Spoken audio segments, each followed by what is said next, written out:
Are you looking for a fun place to band with your friends and family? Then come with us to Seven Seas Water Park. Hello everyone, welcome back to another throwback of my life in the Philippines. This video was actually taken after one of the most exciting milestones in our lives as teachers. We had just finished our oath taking as professional teachers, and instead of going home right away, my friends, my boyfriend, and I decided to celebrate together. And of course, after all studying, reviewing, stress, and finally becoming professional teachers, we needed a fun day. So where did we go?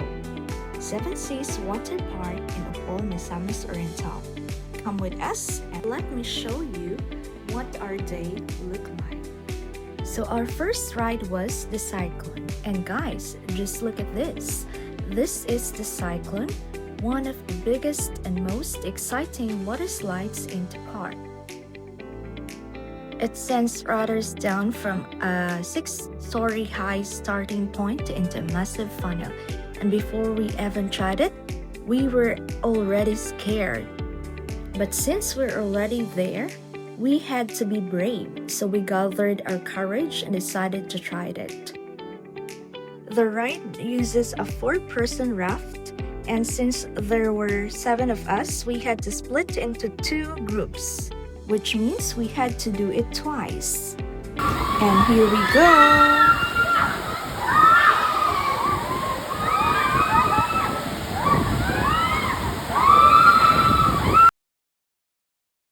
Sigawan pa more, pero kahit na takot, umulit ulit.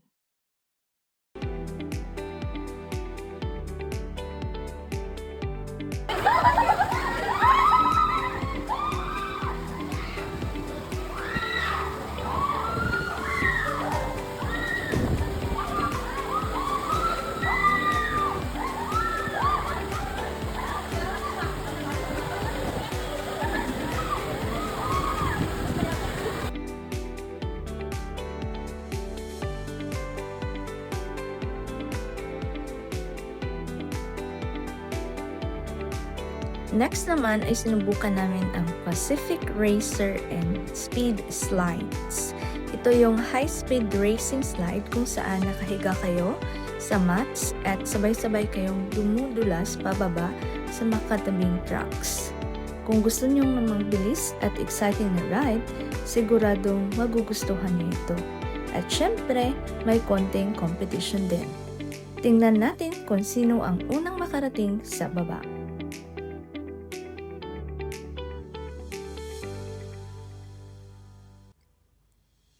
It's me again. Pabida-bida, takot, pero nag-enjoy.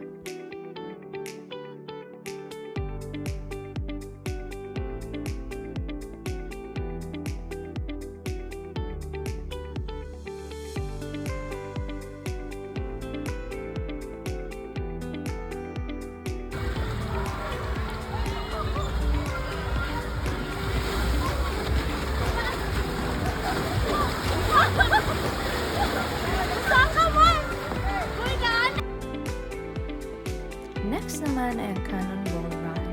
Ito ay isa sa mga rides na talagang nakakatakot. Alam mo ba yung feeling na bago ka sumakay, confident ka pa. Pero kapag nandyan ka na sa taas, bigla kang mapapaisip na, sure ba talaga akong gagawin ko to?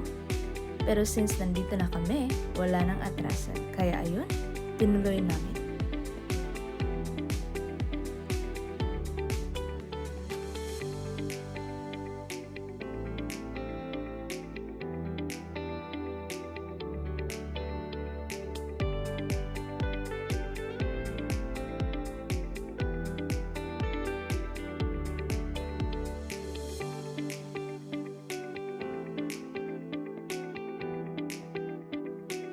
Up next, ito naman ang Riptide Reef.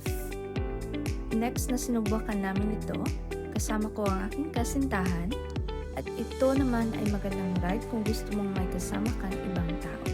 Dalawa kayong sasakay, kaya syempre may kasama rin ako dito. At gaya ng ibang rides, may kasama pa rin sigawan.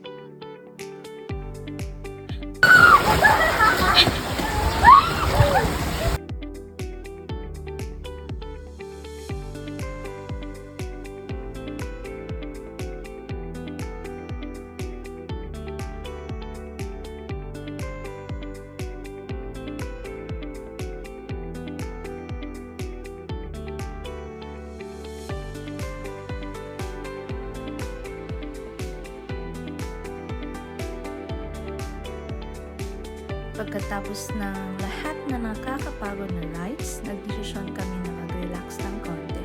At ito naman ang Buchanan Bay. Ito ay ang wave pool. At isa ito sa mga nagustuhan ko. May malakas na siren na nagsisilbing announcement na magsisimula na ang wave machine.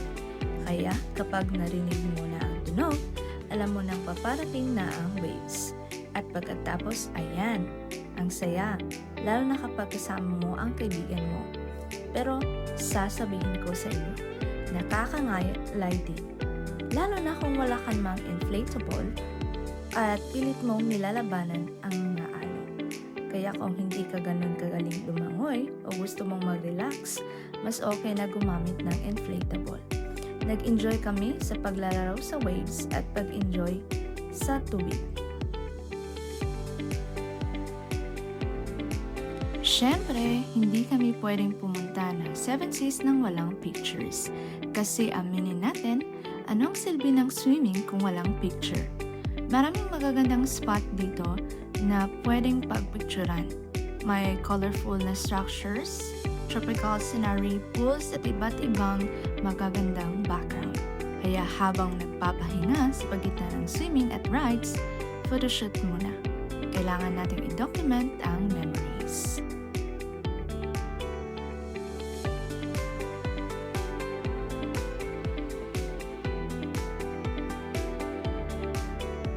Pagkatapos ng lahat ng swimming at rides, guess what?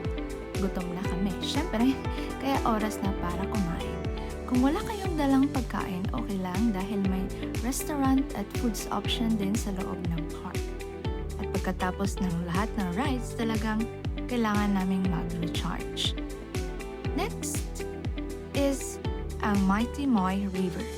Kilala ito bilang pinakamahabang lazy river sa Pilipinas na may habang humigit kumulang 400 meters at umiikot sa buong park. At pagkatapos ng lahat ng sigawan, karera at water slides, ito talaga ang kailangan namin. Dito, hindi mo kailangan magmadali. At pagkatapos ng lahat ng rides, chill swimming naman. And that is our little throwback adventure at Seven Seas. If you're watching this and you're from Mindanao, especially around Cagayan de Oro or Misamis Oriental, and you're looking for somewhere to spend the day with your friends or family, Seven Seas Water Park is definitely a place you can consider. Thank you for watching!